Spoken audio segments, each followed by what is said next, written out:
Music and its relation to spirituality hold a unique significance in both Indigenous Australian and non-Indigenous Australian cultures. Begbie and Guthrie assert that music is threefold in nature. There is music making, music language or form, and music hearing. These practices are socially and culturally embedded. The way we make and hear music is shaped by our relation to others, our social setting and worldview. Australian society is, by large, increasingly refusing to accept theology as a part of everyday life, whilst, however, still relating to and enjoying the intrinsic theological essence of sacred pieces of music. To demonstrate, take the Australian Youth Choir as an example. The choir's repertoire is often full of sacred Christian church music, such as traditional hymns and Gregorian chants, most of which are sung in Latin and praise God, Jesus, and the Virgin Mary. These choristers may not necessarily identify with the theological ideals of Christianity, but rather it is through their cultural positioning that they identify with the theological themes of the music, because they are ones that speak profoundly of human experiences such as love, suffering, and death, making it difficult to separate the sacred from the secular. It can therefore be argued that those who create and perform sacred music, like these choristers, are in a sense involved in a countercultural exercise that is enabling sacred Christian music to transcend into Australian contemporary culture.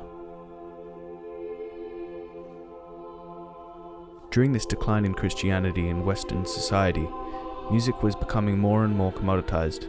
Music became an industry, led by large organizations that soaked up profits. And music shifted from an artistic to a business focus.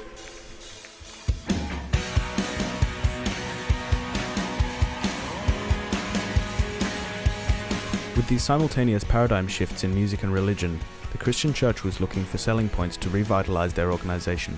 In Australia, a new subculture was born from the Christian church, one with a large focus on music and prayer. In the Hills district of Sydney in 1983, a new branch of the Christian church named the Hillsong Church emerged with this exact approach. It gained popularity in the younger communities and is now a worldwide brand with centres in Australia, UK, America, Russia, Germany, Spain, Denmark, Netherlands, Sweden, Ukraine, South Africa, Argentina, and Brazil. It has taken contemporary popular music styles and appropriated them to sell their message in an effective way to large numbers.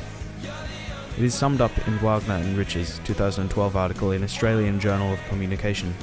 They say, Hillsong is now a fully branded organisation, while still relying on the star power of music leaders Darlene Zschech, Reuben Morgan, and Justin Houston, has moved towards emphasising its global influence.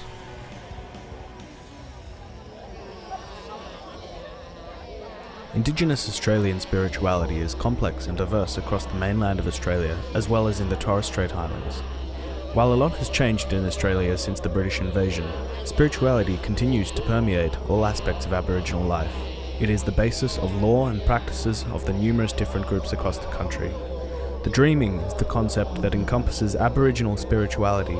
However, this does not mean that the dreaming is the same for every Aboriginal group. For example, the Yanyuwa people, the people whose spirit belongs to the sea, live in the township of Borroloola in the Northern Territory. They use lullabies not only to calm children, but to pass down understanding of the connections between social and spiritual concepts. As Mussolini Harvey, a senior Yanyuwa man, explains, the dreamings gave us our songs. These songs are sacred, and we call them Blajika. These songs tell the story of the dreaming as they travelled over the country. Everything the dreaming did is in the songs. These people are like maps. They tell us about the country. They are maps which we carry in our heads. On another note, the fight for acknowledgement of Aboriginal spirituality and rights within Australian sovereignty has utilised music to improve cultural understandings. Indigenous bands such as Yothu Yindi have made a great impact through the medium of popular music, which is more easily received than political discourse.